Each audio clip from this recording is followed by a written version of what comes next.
ในสาธารณรัฐประชาธิปไตยประชาชนลาวการเสียชีวิตของเด็กน้อยที่มีอายุต่ำกว่า5ปี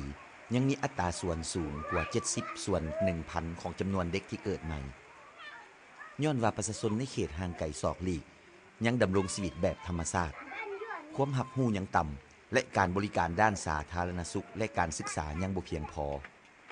ซึ่งนั่นแม่นหนึ่งในปัญหาท้าทายที่รัฐบาลจะต้องผ่านพาเพื่อเฮ็ดให้ประเทศชาติหลุดพ้นจากความทุกข์จนให้ได้ในปี 2015 ตามคาดหมายสหสวัสดิ์เพื่อการพัฒนา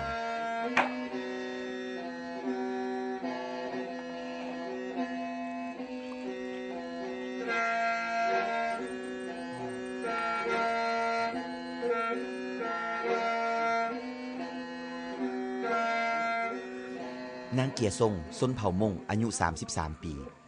ซึ่งนุ่มหลายในฐานะแม่ที่ให้กำเนิดลูกมาแล้ว8คนนางเกียเป็นคนที่ยิ้มหัวง่ายคือคนที่มีความสุขในชีวิตแต่แท้จริงแล้วเบื้องหลังหอยยิ้มนั่นแม่นเสื่องความเจ็บซ้ำและความโศกเศร้าเอาไว้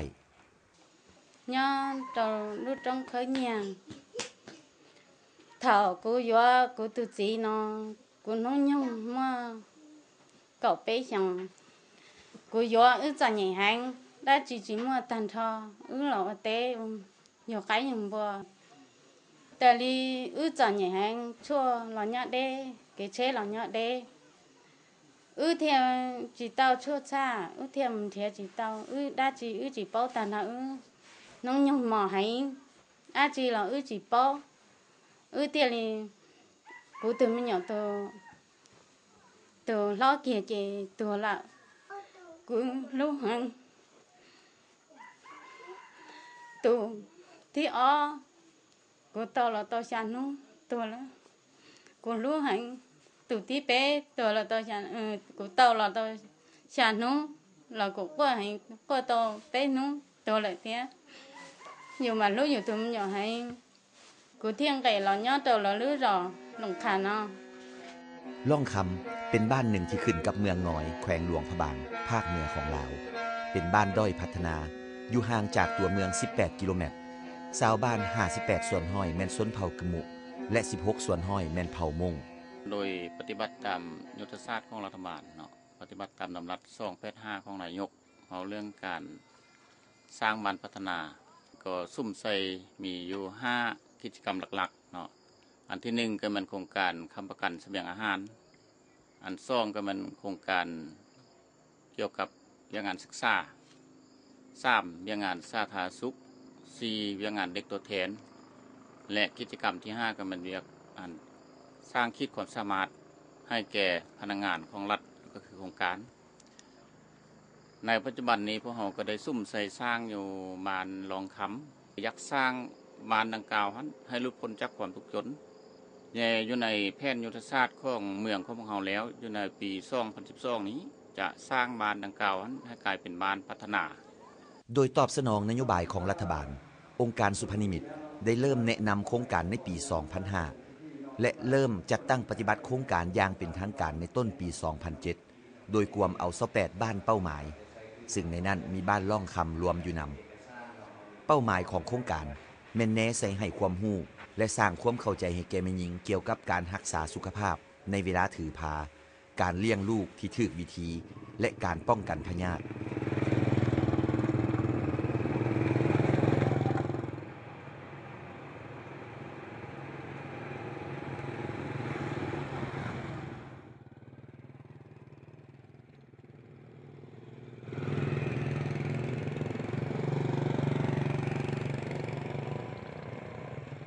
พวกข้าพเจ้าเนาะได้ลงกสิติดแทนเป็นต้นว่าการลงเฮ็ดสุขศึกษาให้ความรู้แก่ชุมชนในการป้องกันพยาธิเช่นว่าการอนามัยสะอาดเนาะการนอนในมุ้งการป้องกันพยาธิท้องและการลงแนะนำอาสาสมัครบ้านเนาะเป็นต้นว่าผู้รับผิดชอบดูยาอสบแล้วก็ผู้ดูแลแม่ช่วยดูแลแม่ก่อนและหลังเกิดมอตอมแย่อาหารสมุทรนี้เนาะมันจะมีซีนเนาะมันจะมีจีนายมีปูมีห้อยมีกบเขียดการลงโฆษณาเผยแพร่ของพนักงานโครงการได้สร้างความสนใจเป็นอย่างดีให้แก่ชาวบ้านล่องคำเขาเจ้าตั้งใจฟัง ประกอบส่วนในการตอบปัญหาแลกเปลี่ยนคำเห็นและพร้อมที่จะเอานำไปใช้ให้เป็นผลในชีวิตตัวจริงนางเกียรทรงก็เช่นเดียวกัน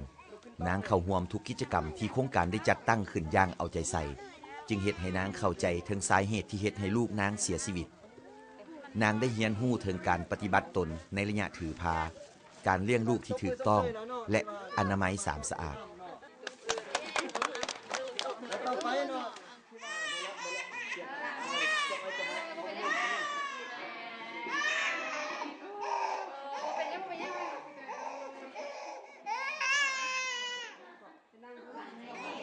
สุขภาพอันของลูกย้อนเนาะแข็งแรงสมบูรณ์เนาะดีเนาะต่อไปก็ให้สืบต่อกินอาหารกินชีสกินปลา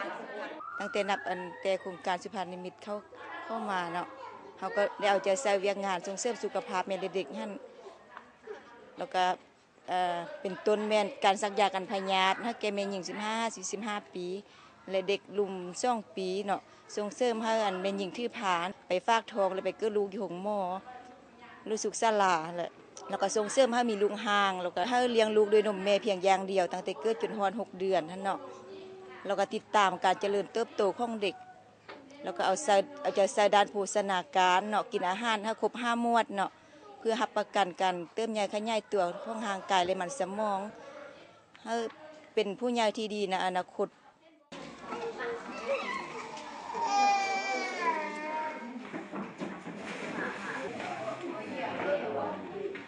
ผ่านการจัดตั้งปฏิบัติกิจกรรมมาหลายกิจกรรมพวกเราเห็นว่าเวียกงานสาธารณสุขเป็นเวียกงานหนึ่งที่เด่นและเฮ็ดให้ชุมชนมีความเข้าใจสามารถนำไปจัดตั้งปฏิบัติได้เนาะซึ่งมันได้แสดงให้เห็นว่าชุมชนนั้นมีความรู้ความสามารถและได้จัดตั้งปฏิบัติเช่นแม่ม่านได้เข้ามาฝากท้องพักผ่อนให้หลายกินอาหารให้เพียงพอสักยาและรู้วิธีการปกป้องด้านสุขภาพของตนเองเนาะเพื่อเป็นการสร้างชาติและพัฒนาประเทศชาติมักทั่วนี่ก็แม่นให้กินอาหารพวกนี้เนาะลูกหันยาวไว้มาเที่ยวมกงกาภาษานี้มันเขารอตัวเนาะตัวป้าแต่เป็นสังสารเดิมแต่สิเนาะกูมีอย่างแต่กูเนาะก็อ้อนลิงแต่สิเนาะชัวdị lăng tao nàyกูตัวแข็ง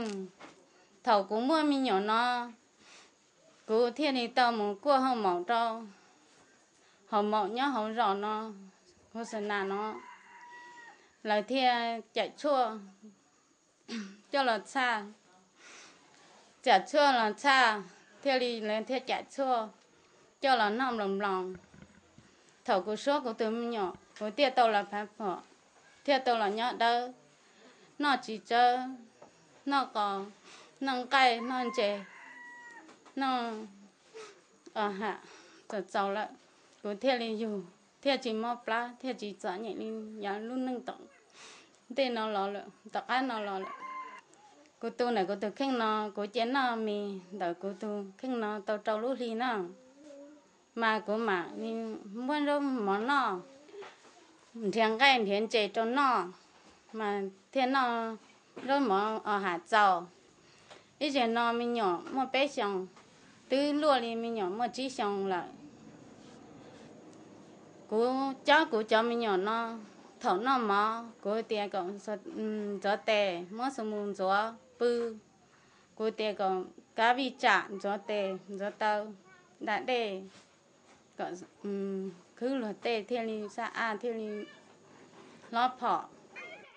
บ่เพียงแต่จัดตั้งปฏิบัติเวียกงานสุขศึกษาและบริการด้านสุขภาพยังได้จัดตั้งเวียกงานด้านอื่นๆไปเคียงคู่กันนำมาฮอดอันปี2007มานี้ได้มีโครงการสภานิมิตเพิ่นเข้ามาแล้วก็เพิ่นสนองให้ทุนเนาะเพิ่นสนองให้ทุนนี่ก็มีทำอิฐนี่ก็มีโรงเรียนเนาะเพิ่นให้ทุนก่อสร้างโรงเรียน1หลังวันนี้อันที่2มาก็ก่อสร้างน้ำลิ้นอัน3มานี่ก็ก่อสร้างอันทุนก่อสร้าง ธนาคารเข้าเนาะ4มานี่ก็วิทย์ท้ายอัน5มานี่ก็มันทุนอันตัวยาประจำบ้านอันที่6มานี่ก็เป็นของทุนเงินวันนี้อันที่7มานี่ก็แม่นของทุนเลี้ยงสัตว์เนาะอันที่8มานี่ก็แม่นทุนส่วนสาธิตอัน9มานี่ก็ก่อสร้างหอประชุมบ้าน โรงเรียนหลังใหม่ที่องค์การสุพนิมิตสร้างให้ได้เฮ็ดให้เด็กน้อยในบ้านล่องคำเข้าถึงการศึกษาอย่างทั่วถึง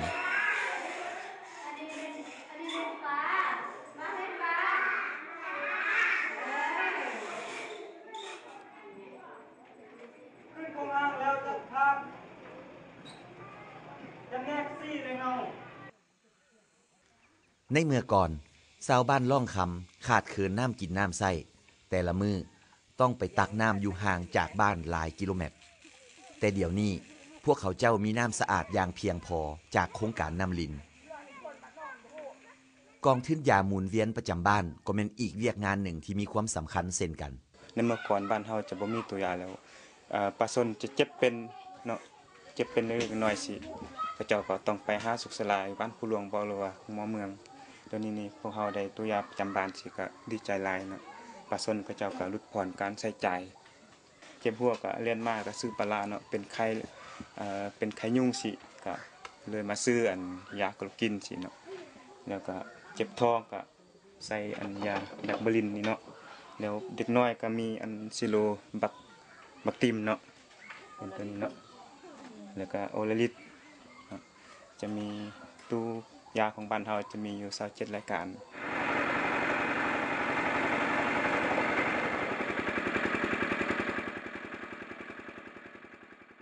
以前呢空港都很看到北上呢嘛让大行到了红死了有到红那了么裂了么切了么了呢就到让到了但是呢这个了老热了เขาเตือ到让到了头一年别个让在你行但是呢老年到路上呢到让行了我让先到的空间咱们นี่มาป้ากูเที่ยเราเสียนดอกเพมป้ากู